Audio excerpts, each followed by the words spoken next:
Students, welcome back to the channel. In today's video I am going to discuss about the Dieckmann condensation. Dieckmann condensation होती क्या basically आपको मैंने बताया था।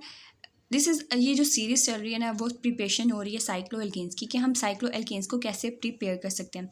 सो the Dieckmann condensation is about the preparation of the cycloalkanes. हम cycloalkane को Dieckmann condensation के through कैसे प्रिपेयर कर सकते हैं। आप देखें, डिकमैन कंडेंसेशन को यूज़ करके ना हम कौन कौन से साइक्लोएल्केन्स बना सकते हैं। साइक्लोपेंटेन बना सकते हैं, साइक्लोहेक्सेन बना सकते हैं, सॉरी एंड साइक्लो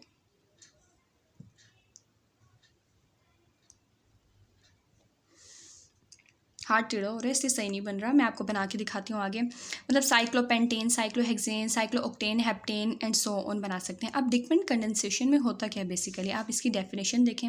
हमारे पास एस्टर होगा, ester of dicarboxylic acid, मतलब कि एस्टर के साथ दो कार्बोक्सिलिक ग्रुप अटैच होंगे, इसलिए हम कह रहे हैं डाई का मतलब दो कार्बोक्सिलिक एसिड प्रेजेंट होंगे। अब उनकी कार्बन कितने नंबर का, उस चेन की लेंथ होगी C6 भी हो सकता है, C7 भी हो सकता है, C8। क्योंकि हम पेरेंट चेन C6 लेंगे तब हमारे पास जाके कौन सा कंपाउंड बनेगा, बताएं स्टूडेंट्स।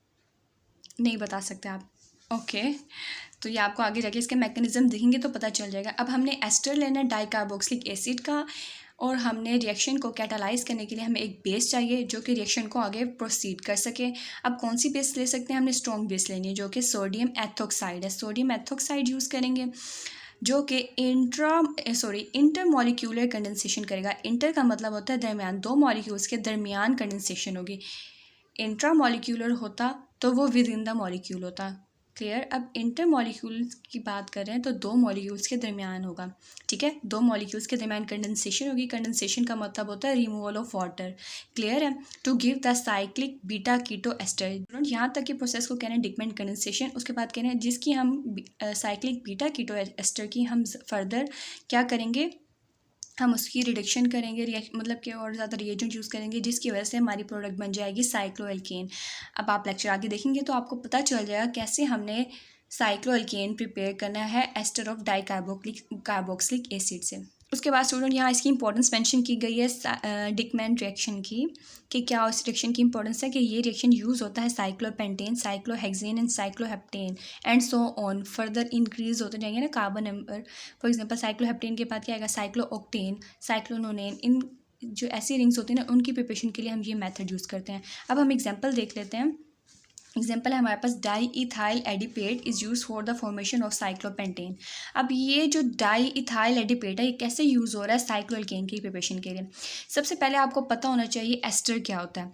एस्टर वो फंक्शनल ग्रुप होता है जिसमें कार्बोनिल ग्रुप जो होता है, हमारे पास कार्बोनिल ग्रुप है ना, C डबल बॉन्ड O, उसके एक साइड पे अल्काइल चेन अटैच हो और दूसरे साइड पे OR अटैच हो, दूसरा अल्काइल ग्रुप मतलब अल्कोक्सी ग्रुप अटैच हो।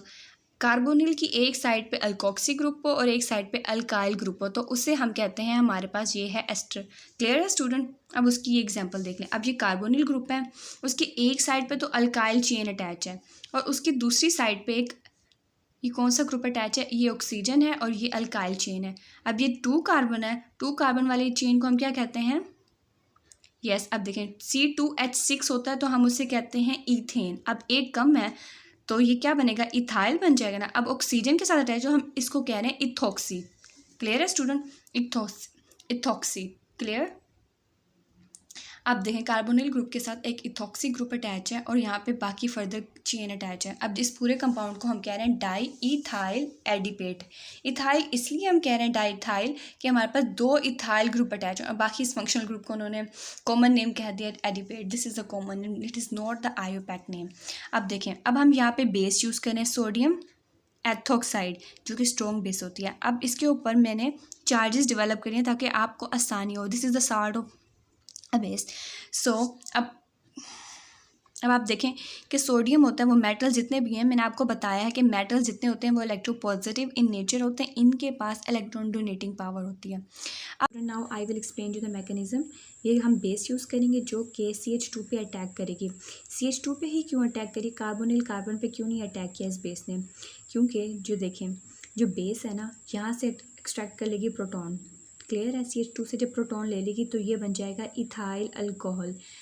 अब इथाइल बेस ने इस पर क्यों अटैक किया, जब कभी भी मिथाइल ग्रुप किसी इलेक्ट्रॉन विड्रॉइंग ग्रुप के साथ अटैच होता है तो उसके प्रोटॉन्स पे इलेक्ट्रॉन की कमी आ जाती है, जिसकी वजह से बेस उन्हें इजीली ले सकती है, इजीली अवेलेबल होते हैं किसी भी बेस से, और इन प्रोटॉन्स को हम कहते हैं एसिडिक प्रोटॉन। ऑर्गेनिक केमिस्ट्री की टर्म में ऐसे प्रोटॉन्स को हम कहते हैं एसिडिक प्रोटॉन, क्योंकि ये electron withdrawing electron attracting group के साथ अटैच है। ये कार्बोनिल ग्रुप जहाँ भी आ जाएगा आपको पता होना चाहिए स्टूडेंट्स कि ये इलेक्ट्रॉन अट्रैक्टिंग ग्रुप है। ये अपने एडजेसेंट एटम से इलेक्ट्रॉन्स को अपनी तरफ खींचना शुरू कर देता है, और साथ वाले कार्बन पे फिर इलेक्ट्रॉन की डेफिशिएंसी आ जाती है।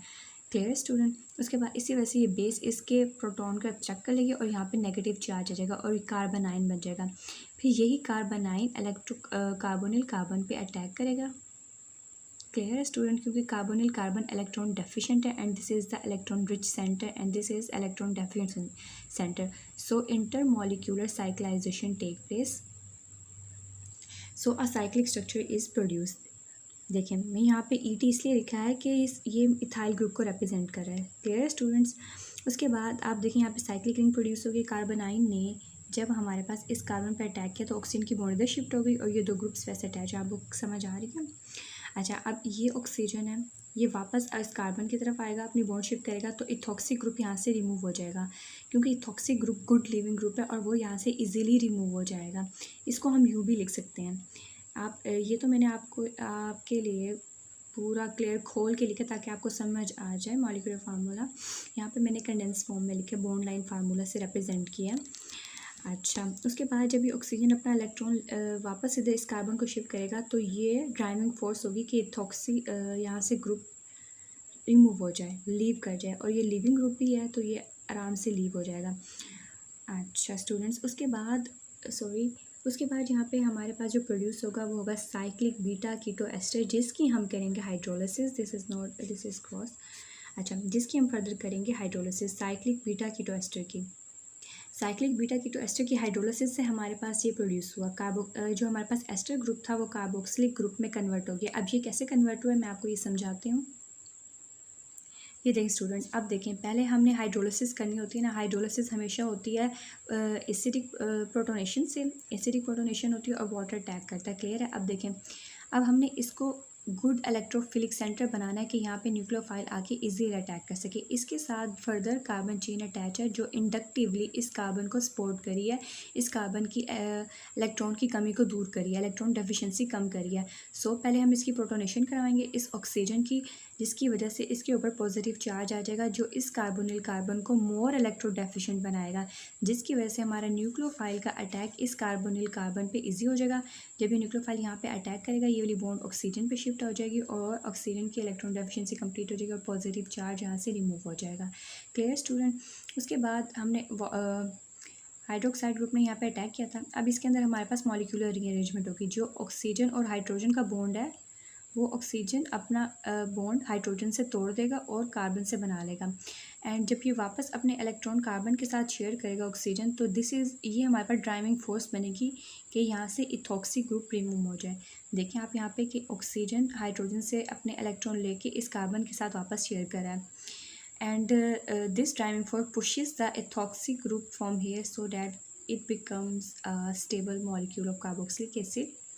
So this ethoxy group will remove as ethyl alcohol, and you can see after the molecular arrangement this is the product formed. This is our desired product which is formed.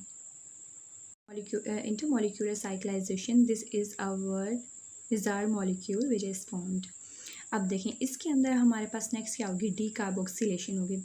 Means कि यहाँ से carboxylic acid remove होगा जिसकी वजह से हमारे पास सिर्फ cyclic ketone बनेगा, पेंटानोन बन जाएगा। Clear student? अब वो कैसे बनेगा? अब देखें सी डबल बॉन्ड ओ है और ओ और एच के दरमियान जो बॉन्ड है, इधर भी ये ऑक्सीजन जो है हाइड्रोजन से अपने इलेक्ट्रॉन लेके कार्बन के साथ शेयर करेगा और क्या हो जाएगा, कार्बन अपनी इस कार्बन के साथ जो बॉन्ड होगा उसको ब्रेक कर देगा और यहाँ पे कार्बन आयन बन जाएगा जो कि कार्बन आयन इस प्रोटॉन को ले लेगा। यहाँ आप देखें आपको क्लियरली समझ आ जाएगा। ये हमारे पास है कार्बोक्सिलिक एसिड का फंक्शनल ग्रुप। तो ये ऑक्सीजन और हाइड्रोजन की बॉन्ड इस कार्बन और ऑक्सीजन के दरमियान शिफ्ट हो जाएगी और यहाँ से ऑक्सीजन और हाइड्रोजन का बॉन्ड ब्रेक हो जाएगा। Clear student. अब देखें, कार्बन के पास एबिलिटी होती है सिर्फ वो 4 बॉन्ड्स बना सकता है। जब ऑक्सीजन हाइड्रोजन से बॉन्ड तोड़ के इधर लाएगा तो कार्बन तो पूरे 4 बॉन्ड बना चुका होगा, तो इसलिए कार्बन को इस कार्बन के साथ अपनी बॉन्ड को तोड़ना होगा। सो ये कार्बन कार्बन की बॉन्ड यहाँ से क्लीवेज होगी और यहाँ पे नेगेटिव चार्ज आ जाएगा। इस तरह से आप देख लें, जब यहाँ पे नेगेटिव चार्ज आएगा क्योंकि यहाँ से कार्बन डाइऑक्साइड रिलीज़ हो चुकी होगी, जब यहाँ पे नेगेटिव चार्ज आएगा तो ये नेगेटिव चार्ज अब कार्बन आयन बन गया। अब हमने स्टेबल बनाना है तो ये वही प्रोटॉन को एक्सेप्ट कर लेगा। क्लियर, ताकि ये CH2 का मिथाइल बन जाए और ये स्टेबल स्पीशी बन जाए। क्लियर, और हम इसको यूँ रिप्रेजेंट करते हैं, आफ्टर डिकार्बोक्सिलेशन हमारे पास पेंटानोन बन जाएगा।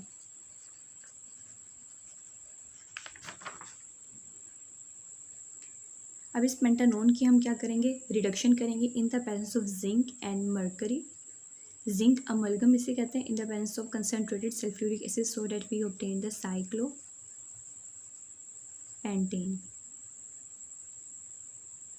क्लियर है स्टूडेंट। इसी तरह हमारे पास साइक्लोपेंटेन बन गया। इस तरह मैं आपको सेकंड एग्जांपल देती हूँ, ये स्टूडेंट्स आपने सॉल्व करनी है। इसको सॉल्व करके आपने बनाना है cyclohexane. This is your activity. I hope student आपको आज का लेक्चर क्लियरली समझ आ गया होगा। अगर फिर भी आपकी कोई क्वेरीज़ हैं तो आप मुझे कमेंट सेक्शन में बता सकते हैं। I will try my best to help you. Okay students, take care and अल्लाह हाफिज़।